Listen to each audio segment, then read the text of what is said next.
si Trililing, ay si Trillanes pala, ay mukhang natakot na sa pwedeng mangyari dyan sa House of Representatives. Bakit ba natakot siya? Nako, bali-balita natin.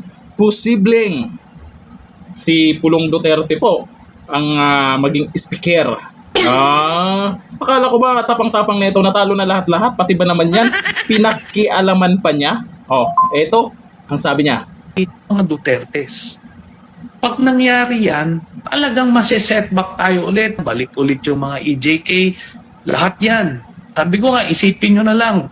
Kung kaya ng sikmura nyong maisip na si Pulong magiging Speaker of the House, edi yun na yun.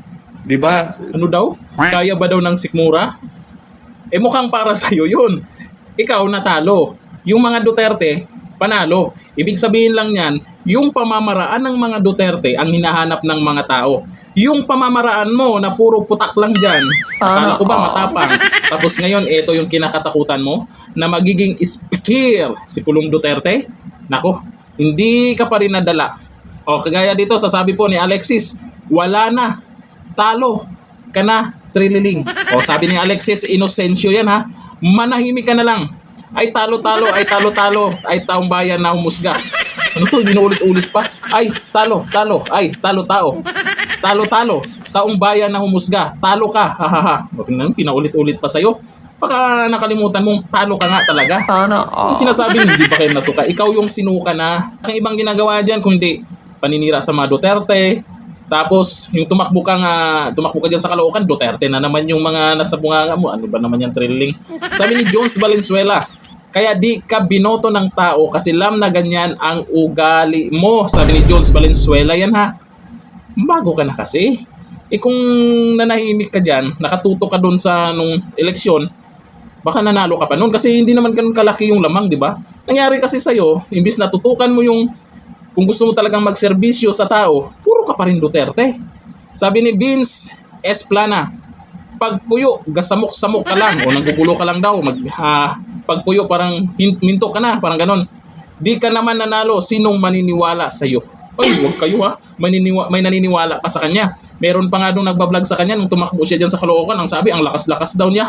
Ang lakas tapos talo. Sabi ni Val Baldimoro, gusto namin ang Duterte, wala ka nang magawa.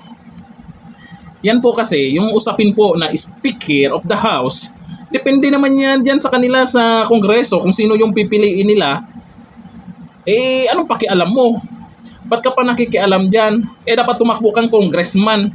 O baka tumakbo ka ng dapat nagkaroon ka ng party list. Dapat yun ang tinakbuhan mo, Trillanes. Congressman, dyan ba sa Caloocan? O hindi, nagano ka ng party list? Ikaw yung nominee sa isang party list.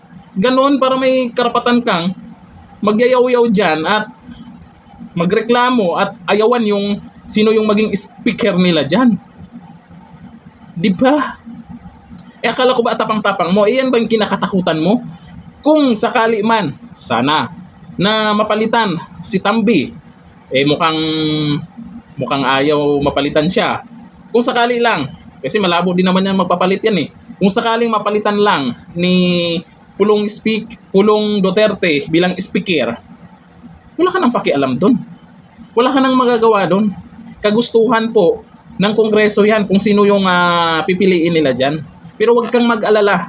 Kasi ngayon pa lang nakikita namin mukhang marami pa rin kumampi sa kabila Bakit? Tuloy pa rin ba yung ayuda? Sana Tuloy pa rin ba yung ayuda? Yung ayuda yung pinamimigay, di ba? Di ba mayroong mga budget yan? Ako nagtatanong lang naman kung tuloy pa rin yan. 20 petot na bigas, tuloy pa rin ba? Kaya mahirap mapalitan si speaker dyan.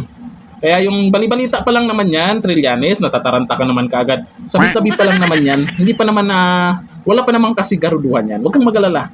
Tahimik ka lang muna dyan. Relax lang, may stress ka lang. Unang-una, natalo ka. Ngayon, nabalitaan mo to, stress ka na. Naku, relax lang. Hindi maganda sa kalusugan yan, ha? Hanggang dito lang. Thank you. Bye-bye.